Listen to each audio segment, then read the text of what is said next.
আসসালামু আলাইকুম, সবাই কেমন আছেন? আলহামদুলিল্লাহ আমরা সবাই ভালো আছি।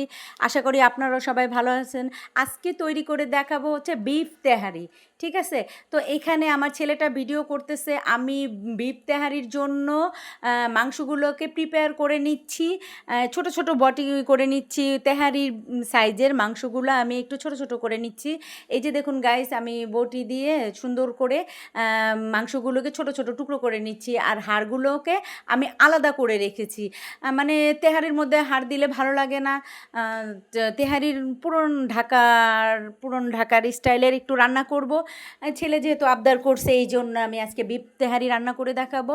তো আপনারা সবাই সাথে থাকবেন আর লাইক কমেন্ট শেয়ার করবেন। কেমন হয়েছে আপনারা কাইন্ডলি কমেন্ট করে জানাবেন। ঠিক আছে? তো আচ্ছা, মাংসটাকে আমি পুরোপুরি ওয়াশ করে নিয়েছি।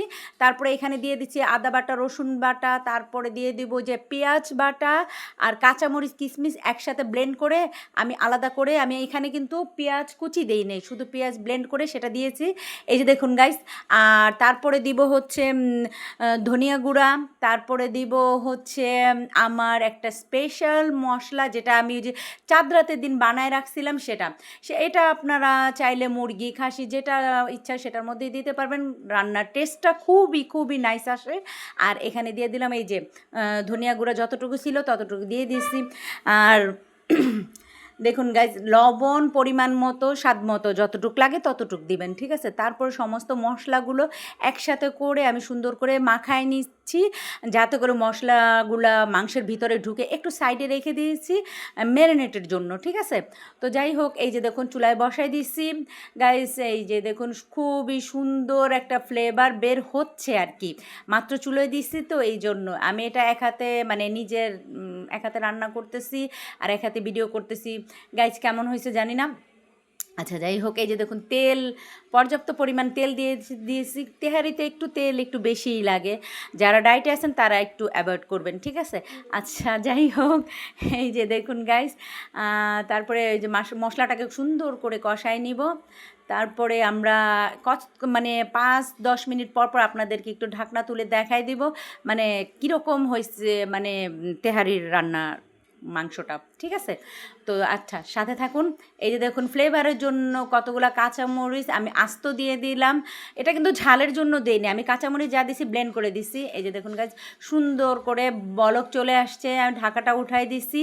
এই যে দেখুন সুন্দর ঘর একদম ভরে গেছে তেহারির মশলা, মাংসের পুরা ঘর একদম বসা যাচ্ছিল না। আচ্ছা যাই হোক, এই যে দেখুন আপনারা। তারপরে দিয়ে দেবো একটু পরে অল্প পরিমাণে আলু। ঠিক আছে? আমি আলু দিতে চাইনি, ওর বাবা বলছিল একটু আলু দাও ভালো লাগবে। ঠিক আছে? বেশি না, অল্প পরিমাণে আমি আলু দিয়ে দিতেছি। এই যে দেখুন আমার ছেলেটা ভিডিও করতেছে। আমি আলুগুলো কিন্তু একদম আস্ত দিয়েছি গাইস, আর একটু করে ছিদ্র ছিদ্র করে দিচ্ছি যাতে ভিতরে মশলাটা সুন্দর করে ঢুকে। এই দেখুন গাইস, আমি মশলাটা আলু দিয়ে কষাই নিচ্ছি, আর আলুটা অলমোস্ট আমার সিদ্ধ হয়ে গেছে। ঠিক আছে? এই যে দেখুন গাইস, মশলাটা সুন্দর করে কষাই নিচ্ছি। তারপরে একটু পরেই গাইস আমার মশলা আর হচ্ছে বিফ রান্নার জন্য তেহারিটা প্রিপেয়ার হয়ে গেছে। আর এই যে দেখুন পোলাও কিন্তু আমি তেমনভাবে রান্না করে দেখাই নেই, কারণ এটা সাধারণভাবেই রান্না করছি। আর উপর দিয়ে দিয়েছি আমি গুঁড়ো দুধ। গুঁড়ো দুধটা দিলে মাওয়ার কাজটা করে গাইস, একদম মাখন বিরিয়ানি যেটাকে বলে সেই রকম হয়েছে আলহামদুলিল্লাহ। আচ্ছা গাইস, এইবার দেখুন আমার ছেলে খেয়ে রিভিউটা দিবে। আজকে আমার ছেলে খাবে। এই যে দেখুন গাইস, ওরে বলছি বাবা তুমি রিভিউটা দাও কেমন হয়েছে। ও বলতেছে আম্মু অসাধারণ হয়েছে। এই যে দেখুন একদম অলমোস্ট পুরন ঢাকার। তো সবাই আমার চ্যানেলটাকে সাবস্ক্রাইব করে দিবেন, ভালো থাকবেন আর আমার জন্য দোয়া করবেন। আল্লাহ হাফেজ, সবাই ভালো থাকবেন। Thank you very much.